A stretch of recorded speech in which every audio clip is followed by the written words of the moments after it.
টপিকটা হলো আমরা কোনো অঙ্কে যদি দেখি a/b সমান 2:3, b/c সমান 4:5, c/d সমান 6:7 যদি থাকে, a/d এর মান যদি চায়,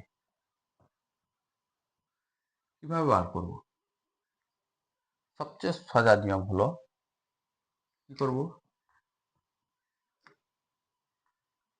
চারটা ছক ABCD, চারটা ছক করব। এর মান কত আছে 2, বি এর মান কত আছে 3, কিন্তু ওই ঘরে সি আর ডি এর মান নেই। বি এর পাশে সিডি, তা সেহেতু বি এর মানটা আমরা বসাবো। তারপর হচ্ছে বি আর সি এর মান কত আছে, বি এর মান হচ্ছে 4, এর পাশের সংখ্যাটা হচ্ছে 5, যেহেতু 5, এর পাশের সংখ্যা 4, যেহেতু 4 বসাবো। 6:7, এর পাশের সংখ্যা হচ্ছে 6, এর পাশের সংখ্যাও 6, দিয়ে আমরা গুণ করব। কত হবে 48, 72, 90, 105। এবারে এটাকে অনুপাত করবো, আমরা উপরের অংশটা পুছে দিচ্ছি, প্রয়োজন নেই আমাদের।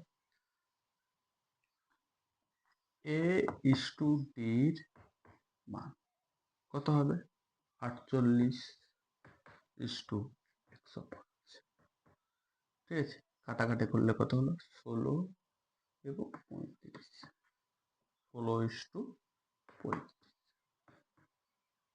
এইভাবে আমরা কিন্তু যে কোনো অনুপাতের অঙ্ক আমরা খুব সহজে, খুব তাড়াতাড়ি আমরা করতে পারি।